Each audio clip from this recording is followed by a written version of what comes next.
Judge Fiend stated that YNW Melly should be released before his trial begins. On Friday, March 28th, attorney Raven Liberty filed a second motion for pre-trial release with the Broward County Clerk. The 9-page document argues that due to excessive trial delays, prosecutorial misconduct, poor jail conditions, and a lack of proven guilt, Melly should be granted release with reasonable conditions to ensure his appearance at trial. His legal team emphasized that under Florida law, pre-trial release is permitted in capital cases, unless the prosecution can prove that guilt is evident and the presumption of guilt is overwhelming, something they failed to do in the first trial. However, prosecutors opposed his release, citing a statement from a Rogo Block member who allegedly revealed that Melly's motive for the crime was to avoid sharing finances with other YNW members. Vaughn really to tell you that Melly told him that he was too friend? He ain't come out and say, like, we got into an argument. And so, if when people can say something without saying it. And so he told me, like, once I posted what I posted, Vaughn was mad at me, bro. Why you put that, bro? Walk up him. I'm like, you sitting up here, like, you know the love we got. You do this for us, but you don't trust that his two friends.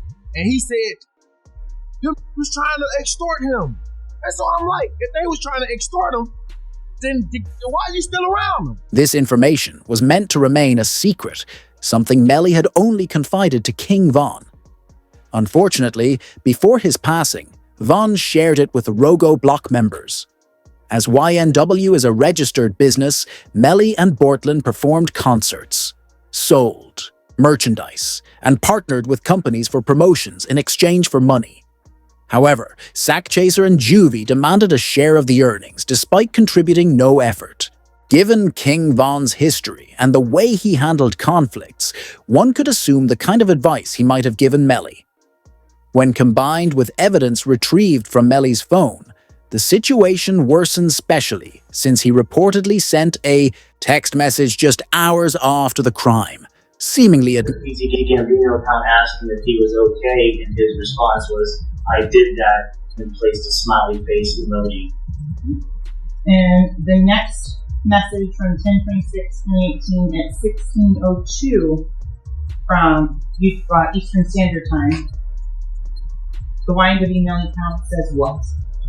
After that, SKJ. Also discovered on Melly's phone was a saved video from someone's Facebook Live, capturing Melly and Bortland's reactions just 6 hours after the crime took place.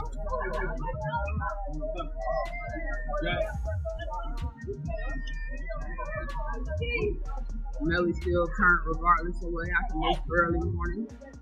He's still out here being very positive. Turned still. Hey! But still turned. Regardless of what happened, you already know. The video showed no sign of sadness over the loss of their two best friends. The lead prosecutor then shifted focus to the physical evidence, including the Jeep they were driving. During the original trial, Sergeant Williams testified that the evidence disproved the claim that the incident was a drive-by shooting. How many rounds were inside? 3. From the driver's side back seat. As to Christopher Thomas, where did that? Driver's side back seat. My determination was that this is not a drive-by, and it's based upon this picture here at a stationary position when all but one of these rounds are going in.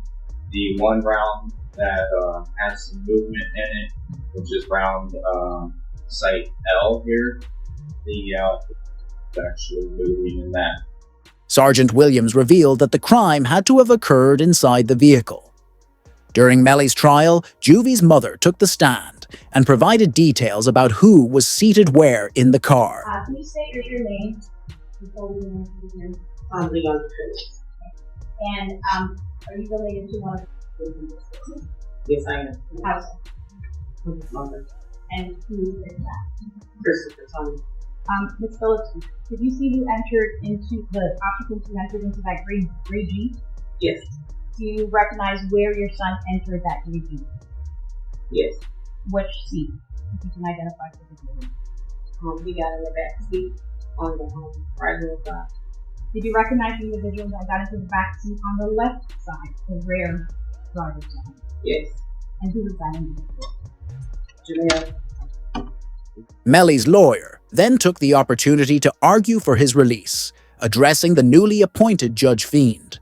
The defense pointed out that during the original trial, no firearm was ever recovered. So the first thing is I didn't have a firearm, so I can't know which I'm going to use in order to replicate any of my tests. So I can't make tests for this determination because I don't know what I'm going to use. Okay. The defense also presented GPS evidence showing that at the time of the crime, Melly was running away down the street. The car guard can say that someone just shut the car up and was trying to shoot him. So I asked him if he was okay, where he was, and he's like, there's a car coming behind him, and I'm hiding. He was like, there's some, there's some, I think they're still out here or something. So I'm like, are you okay? He's like, I'm okay. I said, well, where are Zach and Ruby? And he said, I don't know if they're in the car. I think they're... As Judge Fiend reviewed the evidence for Melly's release, he granted freedom to Melly's ex-girlfriend. A viral tweet stated, "Judge Fiend confirms Melly should be given a chance at bond release until trial begins, saying he has been sitting in jail for years without a conviction. It's just not right." Meanwhile, Melly's ex-girlfriend Mariah acknowledged the support of her family and friends after her release on February 9th. In a post, she wrote, "And to my village, thank you. I love you all so much. God's plan, not mine."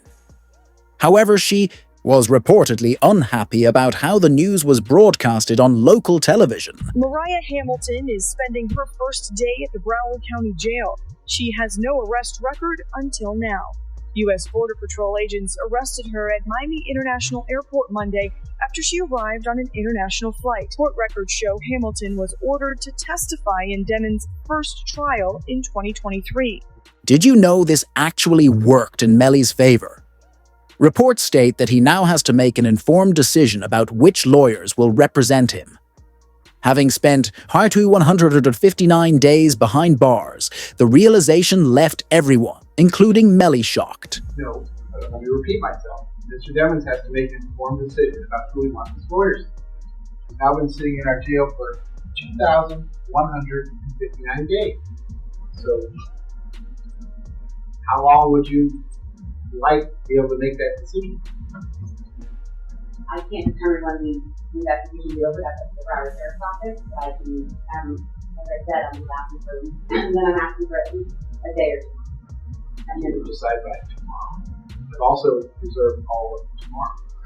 The judge was stunned by how long Melly had been in jail and didn't hold back, stating, "Give us your final reasoning why he shouldn't be free by tomorrow, or I'm releasing him on bond." In response, prosecutors took a drastic step. They pressured Bortland to testify against Melly.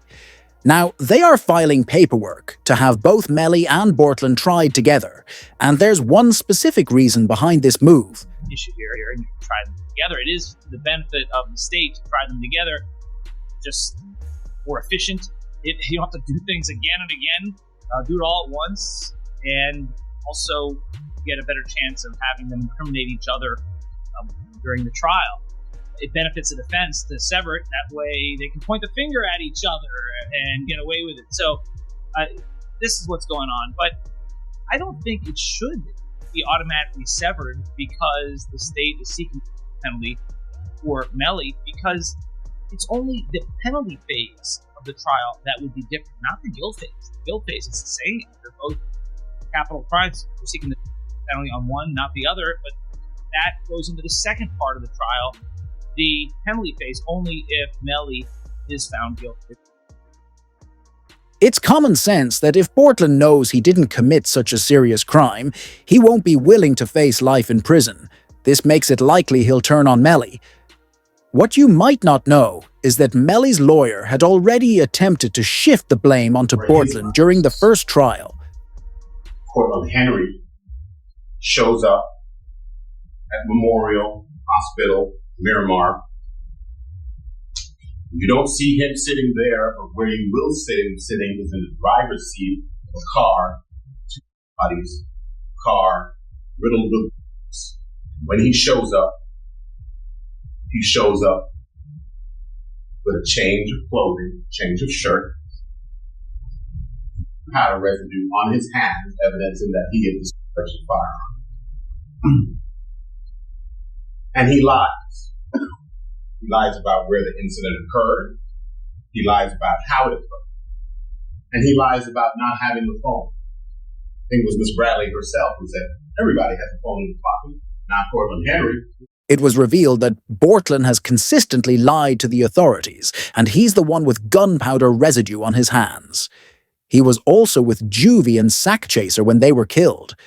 During the trial, a forensic scientist testified about the evidence surrounding the passings, including the gunpowder found on Bortlen's hands, which suggests he may have been involved in the shooting. This further complicated the narrative, pointing to Bortlen as potentially more guilty than he had previously let on. So the right hand of Cortland Henry contained two component particles, and the left hand contained one particle characteristic of residue and one two-component particle. And can you explain to us what that means? Basically, overall, there was residue present on the hands. Bortlen wasn't happy about the developments. On the same day, Melly's mistrial was declared. Bortlen posted a cryptic tweet that read, "Mind games don't work on people like me," accompanied by a handshake emoji, as if signaling an acceptance of some sort of deal. But this was just the beginning of Melly's recent troubles. It was also reported that Melly's mom began trending after she created a fan account while he stands trial. She was later interviewed, where she explained why she started the account and revealed how much money she's made from it. Why did you decide to break the internet the other day? You saying that you're Melly's mom and you're about to hit fans. Why not? You make money while you sleep, and I turned 40 this year. Why not do something crazy? Did you start it yet, though? What? My only? Yeah. How much you made the first day? I just need to know the first day. The first day was pretty epic. It was pretty epic. Give me a ballpark figure. Like 40-ish, 50. One day? Day one. This news took the internet by storm, with even DJ Academics weighing in on the situation. Melly's mom has announced that she's going to be starting her own. And I got to be honest with y'all, man. This is perplexing. The reason why it's perplexing is because I can't understand why she's doing this. Your son is fighting for his life. How much, there's certain mothers in hip-hop, and you probably can name a few, I won't name all of them, that I feel like their son became stars, but they also wanted to be stars as well. Blueface's mom is one of them. Situation between Melly's mom and Melly, I always thought was interesting, but I never thought she'd be doing this. If you're wondering if she's doing this for money, this can't be a money. Like, no way, no how. While DJ Academics argued that it wasn't about money, social media had a different take. A no-jumper interview from 2 years ago with Adam B. Slime and Jamie King revealed Adam... I would assume that he spent a lot of money on lawyers. Like an amount that would probably... That kid spent a lot of money on a lot of things that she's been spent on. Really? Like what else? And cars, jewelry. And he's not even out to wear the jewelry. I'm like, why are you buying jewelry? You're not here to wear the jewelry. No, definitely lawyers are probably the best thing you can spend. That's what I throw. But he's good with lawyers, bro. Like, money ain't an issue for lawyers. Like, he's fine. But it's just like, there's a lot of stuff that should have went to lawyers that he didn't spend on lawyers. I'm like, bro. And now it's like, he don't even want to change no more.